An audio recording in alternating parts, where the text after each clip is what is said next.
Welcome into another episode of Four Verts. My name is Harrison Graham. Mandatory minicamps getting rolling for most NFL teams today. A few happened last week, but a lot of them getting going today. And there's some holdouts, some players who aren't present. So we are going to break those situations down coming up here on today's show. But doing a little self-challenge, self-battle here on the channel. And last month, the month of May, we picked up 482 new subscribers. We're only at 58 to start June. Kind of slow out of the gates. I get it. Slow time of year. People are on vacation. Not as many people tuning in, so on and so forth. But can we challenge 482? Can we push to top last month? That would be absolutely fantastic. So if you want free and daily NFL content, all you got to do is hit that subscribe button.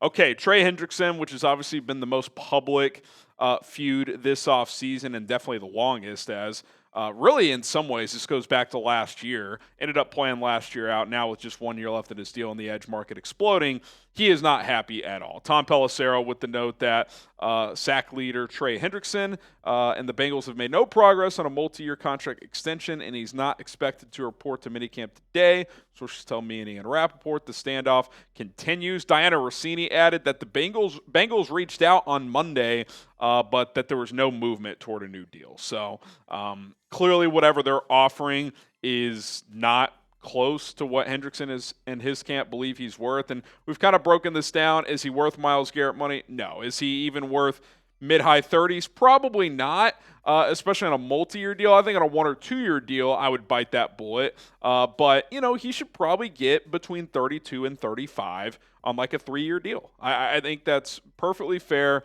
3 for 105, 35 per year. I think he's more than worthy of that. He's led the NFL in sacks the past couple of years combined.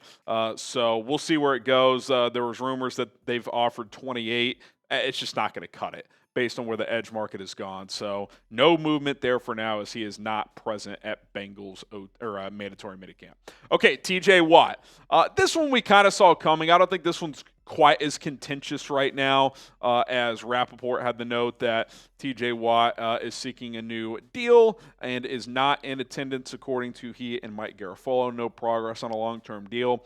If I'm a Steelers fan, I'm not that concerned about this one because they just signed Aaron Rodgers. They're not going to let their best and most valuable player out of the building. They're not going to trade him. So this will get done. They were here in 2021, and right before training camp, a deal got done. That's typically when Pittsburgh does these big contracts. So I wouldn't be panicking here. Now, could this one be a little trickier because he's older now and he probably wants Myles Garrett money? Yeah, I'm not saying it's going to be easy, and I'm not saying it's not going to be a bumpy road, but I'm not concerned about TJ Watt not being in the building until it's September 1st. Even if he misses most of training camp in the preseason, that wouldn't really bother me if I'm a Steelers fan. They're obviously trying to be all in this year with Aaron Rodgers. Whether or not that works is a different story, but in terms of keeping TJ long-term, I would not hit the panic button on this one.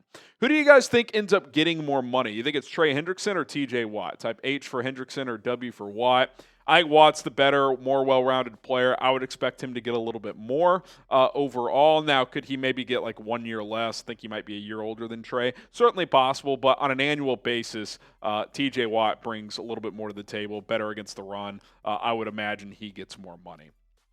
Okay, Terry McLaurin, obviously this situation sparked up last week as he was initially at OTAs, then he left OTAs because he's frustrated about the lack of talks for a new deal. Rossini had this note that the frustrations continue and that he will not be at minicamp and that he skipped OTAs. Or she made the note that he skipped OTAs in minicamp 3 years ago and then inked a new 3-year deal. So basically he's trying to do that again. Hey, we've been down this road before. Last year, my deal market has gone up. I've outperformed my current contract. I need a new deal. And I think even more so than some of these other situations, he's got all the leverage here. We detailed this on a video last week. The Commanders are not in a spot as a franchise right now to be messing around. They finally have stable ownership. They finally have a good GM and coach in Adam Peters and Dan Quinn. You're coming off a surprising run to the NFC Championship game with a young, talented quarterback in Jaden Daniels, who's on a rookie contract. The time to make a push and try to win a Super Bowl is now. It's this next 3 or 4 year window, and you give Terry McLaurin a 3-year deal, that kind of matches up the timeline, right? And on top of all of that, just with the good vibes, you don't want to mess with that. Look at this receiver room without him. Like, guys, Deebo Samuel doesn't really separate anymore. Noah Brown is just a rotation guy. Luke McCaffrey didn't look very good as a rookie. You take Terry McLaurin out of that room, and he knows this, and his agent knows this, it might be the worst receiver room in the NFL. Like, Debo as a complimentary piece can do some things. But if you're asking him to be your top guy, and I know Zach Ertz had a great year last year, but he's in his mid-30s, I just think you're almost testing fate. I'm not saying you get him a blank check, but if he wants $30 million per year, that's probably what you're going to have to pay up for Terry McLaurin. Okay, the first of two Dolphins players, Jalen Ramsey. This one's excused. The Dolphins are trying to facilitate a trade for Ramsey. They want to move on. He's cool with moving on. So this one isn't one of those contentious situations. They're just parting ways. It just remains to be seen which team emerges. How much do the Dolphins get in return for a trade for Jalen Ramsey? So we'll see where that goes. I would imagine several teams are interested. Now, does Jair Alexander getting cut slow the timeline of when Ramsey gets moved? Possibly, because the team might say, hey, instead of trading an asset and taking on a lot of money in Ramsey's contract, I might just rather throw Jair Alexander $6-8 million bucks. So the timing of this could be a little trickier now, but I would imagine that Ramsey is on a new team before training camp. If you had to guess which team will trade for Jalen Ramsey, drop a team name down in the comments below and let us know.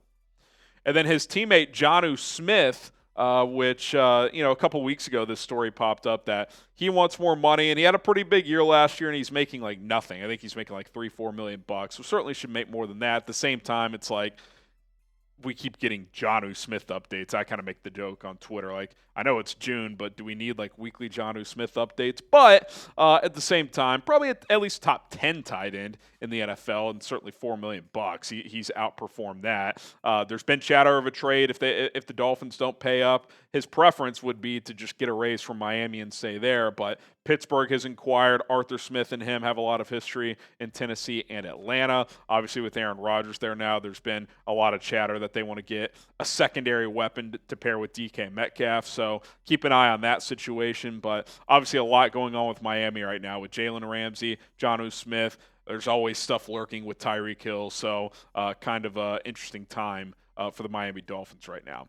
Now, guys who did show up that we weren't sure about, James Cook, this one's a surprise. Schefter reported yesterday or the day before that he would not expect Cook to be in the Bills building anytime soon, and he's there. Now, I don't think he's going to participate, but he's in the building, so he's showing goodwill. Probably more than anything, he's just avoiding those fines, which, hey, good move on his part. So we'll see if that impacts those negotiations with him in Buffalo. Kirk Cousins, always been a bag man. He's not about to start taking fines. What that means for where he's going to play this year, who knows? But there's not really a spot out there for him to start. I think he's just going to be a professional, show up, do the right things, and if a team starter gets hurt and they're willing to trade for Kirk between now and week one, keep an eye on that.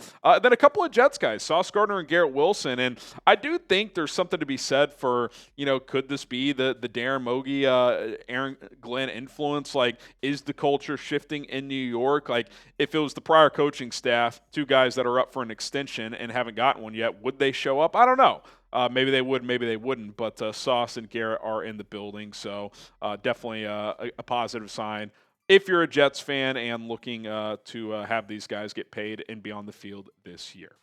Okay, that's going to do it for today's Four Verts episode. Stay tuned, more content to come throughout the week. If there's any new developments or updates with any of these guys, contract situations, so on and so forth, we'll have you guys covered.